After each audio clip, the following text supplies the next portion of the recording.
Hello everyone, this is Erik, the Asian movie enthusiast, and this is my review of Yaksha, Ruthless Operations, a Korean action thriller from 2022.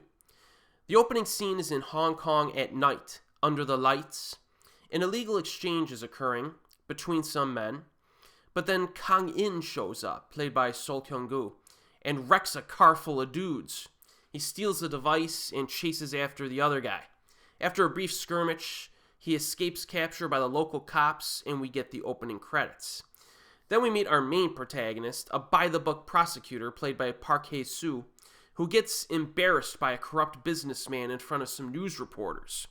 His career takes a hit because of this, and he eventually gets transferred to Sol Kyung-gu's NIS division in mainland China. He has no idea what's going on there, outside of the general illegal activities that are occurring in the city that has an active spy community. Well, the bullets start flying fast, and he must make a decision on whether to support this renegade group of agents or turn against them. Now, one thing you'll notice about Yaksha is that it's very slickly produced. Looks nice, solid production values.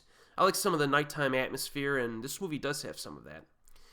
Both of our lead actors have been in some notable projects in recent years, say over the past decade. 3 of Sol Kyung-gu's more popular titles from the 2010s were No Mercy, Cold Eyes, and Memoir of a Murderer.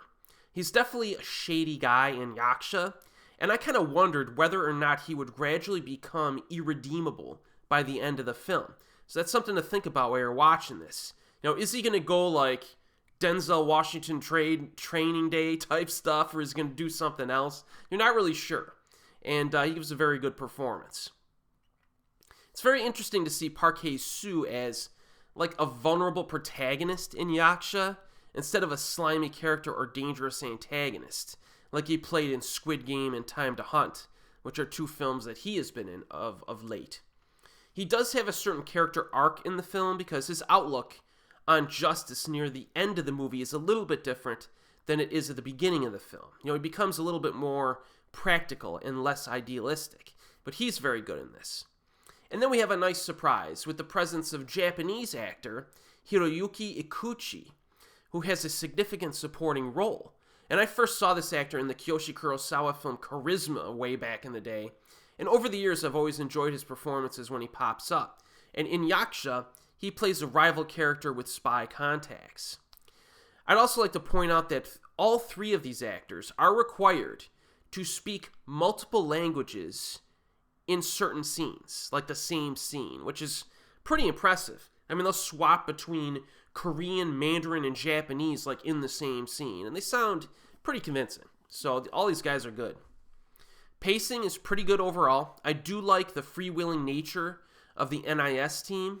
Everything and anything goes, and that keeps things moving because these guys will just, they have some Dirty Harry style tactics. They got like all kinds of stuff going on.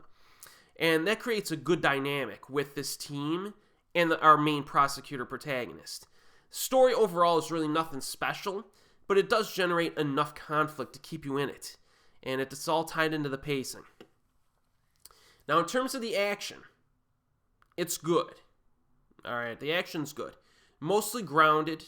Has some nice sound design for the guns. The opening scene is a nicely impactful car crash, and the decrepit warehouse shootout is good, which occurs a little bit later. But both of those scenes lack the length to make them really stand out. The same is true with the apartment shootout near the midpoint.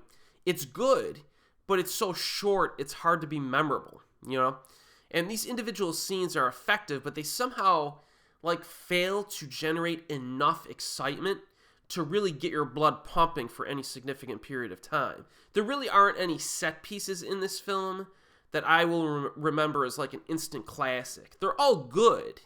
They're all nicely shot and effective, but I really feel like they needed like one extended scene to really, make its impact. But I don't know. It's just my opinion.